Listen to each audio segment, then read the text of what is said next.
भाई भाई भाई भाई आराम से फिर लगड़े हो जाओगे तुम। भाई किधर रह गए थे आप? ऊपर से आपका फोन भी बंद है। मैं तो अभी आपको ढूंढने ही निकल रहा था। नहीं, फोन बंद नहीं था, सिग्नल्स नहीं आ रहे थे, पता नहीं क्या मसला है इसके साथ। निकल ही रहा था यार, वो सेठ आ गया। फिर सुपरवाइजर से रिक्वेस्ट की कि जाने दो भाई, शादी का फंक्शन चल रहा है घर में। फिर जाके खुलासी हुई। भाई यही तो मसले हैं प्राइवेट जॉब में। कभी आप हमारी तरह आजाद फ्रीलांसिंग जिंदगी जी के देखें, उसका एक अलग ही मजा है। भाई तुम इस वक्ती चार्म से ना निकलो।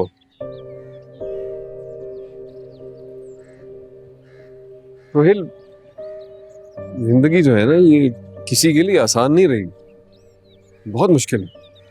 और इस हकीकत को समझो। तुम्हें क्या लगता है तुम्हारी ये फ्रीलांसिंग वाली नौकरी या जो भी कहते हो तुम इसको, तुम्हारी शादी का बोझ उठा सकती है? भाई तो खुद का खर्चा तो मैं उठा ही रहा हूँ। रोहिल, ये बहुत अच्छी बात है, बहुत अच्छी बात है। लेकिन मैं चाहता हूं कि तुम अपनी फैमिली का और हमारा भी सोचो। इस घर के माहौल का सोचो, इस घर के माहौल को अच्छा रखो। हम 10 भाई तो है नहीं कि हमारी बीवियां आपस में लड़के इस घर को जंजाल बना दें। मैं कुछ समझा नहीं भाई।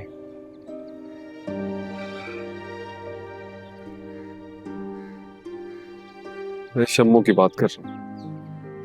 उसको समझाओ कि इनसे मुकाबला ना करे। भाई देखें, शमो से इतना चाहती है कि कम से कम उसको घर का फर्ज तो समझा जाए ना। घर का फर्ज वो है, कौन नहीं समझता? इस बात से तो इनकार कर ही नहीं सकता ना कोई। लेकिन समझा जाए और मकाम, ये बहुत अलग बात है। मकाम बनते बनते बनता है यार, ऐसे दिनों या महीनों में तो नहीं बनता, सालों लगते हैं, मेहनत करनी पड़ती है। ठीक है भाई, मैं समझा दूंगा उससे। चलो मैं चेंज करके आता हूं। ओ भाई भाई, रुकने चाय आ रही है, जरा कम पी देना मुझे। चाय पी ली थी यार, चलो दोबारा पी लेता हूँ, लेकिन कपड़े बदलूंगा।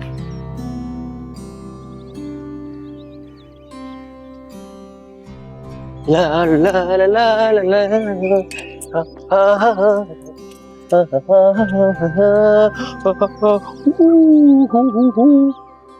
आजा भाई।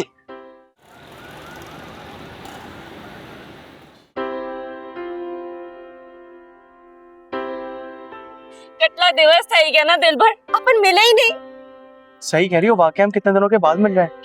लेकिन आई एम सरप्राइज्ड, तुम तो झूठ बोल के कभी आती नहीं हो, आज कैसे आ गई? दिल भर तने तो खबर छे, मैं झूठ नहीं बोल सकती, लेकिन तू है ना, तू मेरे लिए कितना किया दिल भर, मेरे लिए, हमारे लिए।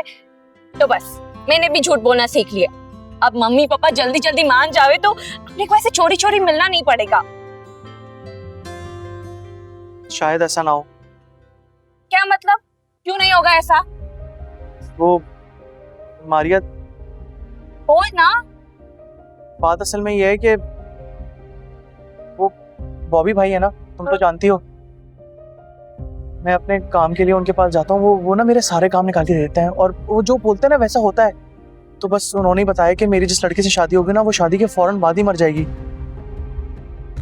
मुझे तो समझ में नहीं आया मैं क्या करूँ। नहीं तो फिर मुझे एकदम ख्याल आया कि मुसरत है ना, वो मेरे पीछे कितने अरसे से पड़ी है, तो मैं क्यों ना उससे शादी कर लूँ। उसके बाद तो वो मर जाएगी, तो फिर हम कर लेंगे। तो बस इसीलिए मैंने ना मुसरत से ताल्लुकात बढ़ाने शुरू किए। ये मैं सब कर रहा हूँ सिर्फ अपने और तुम्हारे फ्यूचर को सिक्योर करने के लिए। बस हो गया हाँ दिल भर, ऐसा नहीं हो सकता। मैं तेरे को किसी और लड़की के साथ नहीं देख सकती हूँ दिल भर, मेरे लिए आसान नहीं है।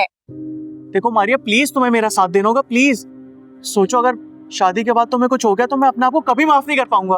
दिल भर ऐसा नहीं कर सकती हूँ दिल भर। मारिया प्लीज, तुम्हें समझना पड़ेगा प्लीज। मतलब मेरे लिए भी तो मुश्किल है ना, वो उस पक्की उम्र की औरत से। तुम खुद सोचो।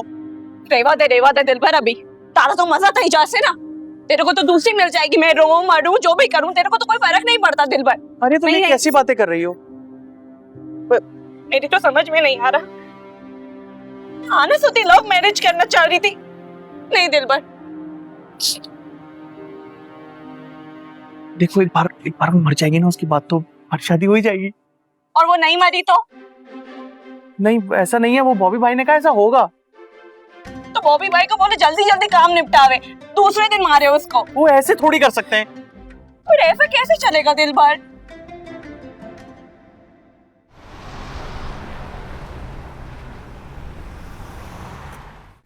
जी जी दुर्दाना जी। दुर्दाना जी, वो शुरू से आपको दुर्दाना जी कहा है ना, तो भाभी बोलने में थोड़ा मुश्किल होगा, लेकिन आदत डल जाएगी।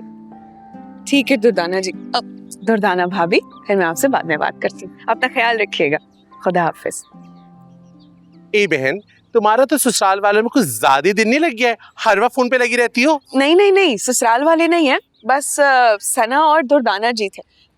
उनसे बात करके ना बहुत नायत सी महसूस होती है, वक्त का पता ही नहीं चलता। लेकिन एक बात याद रखना, हमारी अम्मा और तुम्हारी खाला के बकौल ये ससुराल वाले जितने मीठे नजर आएंगे ना, उतने ही खतरनाक होते हैं। जब ससुराल जाओ तो अपने आंख कान नाक खुले रखना, ऐसा ना हो कि मिठास भरे जहर का शिकार हो जाओ। हाय अल्लाह बॉबी भाई, भाई होने के नाते जो मशवरा आपने मुझे दिया है, तो बहन होने के नाते भी ये मशवरा मैं हमेशा अपनी सलाखों पे रखूंगी। अल्लाह, तुम्हारा ये बहन का मान रखने वाला अंदाज मेरा दिल ले लेता है। इसलिए मैंने फैसला किया है कि मैं अपनी प्यारी बहन को पार्लर वालियों के तजुर्बे का शिकार होने नहीं दूंगा। अपने हाथों से अपनी इस प्यारी बहन को दुल्हन बनाऊंगा। कसम से? हाँ। हाय अल्लाह। तुम्हें कोई एतराज तो नहीं? अरे नहीं नहीं, मुझे क्या एतराज होगा, बल्कि मैं तो बहुत खुश हूँ। लेकिन आपको क्या हुआ है? आप ये डंडा ये सब लेके क्यों खड़े हैं? बस पैर में मोच सी आ गई। देखना, तुम्हें ऐसा दुल्हन बनाऊंगा, इतना खूबसूरत ब्लड रेड लिपस्टिक और ढेर सारा हाइलाइटर, इतनी प्यारी लगोगी तुम।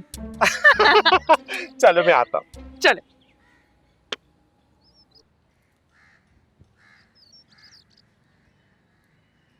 क्या सोच रही हैं? मैं सोच रही हूँ कि आपके भाई के लिए इतना झुक तो गई हूँ, मजीद झुकने की हिम्मत नहीं है मुझ में। हसीनो, फादी बहुत खुश है। आपने बहुत अच्छा फैसला किया। अच्छा फैसला करना मेरी मजबूरी थी। स्टेप मदर हूं ना, हर काम हर कदम सोच समझ के उठाना पड़ता है, वरना तो फौरन टैग लग जाता है तैलीमात में। बाज़ औक़ात कितनी स्ट्रगल करनी पड़ती है ना, हालांकि हासिल कुछ नहीं होता, फिर भी ना जाने क्यों हम अपने आप को घसीटे चले जाते हैं।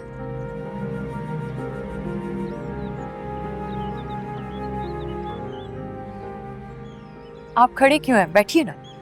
आप नहीं, ओके बैठ।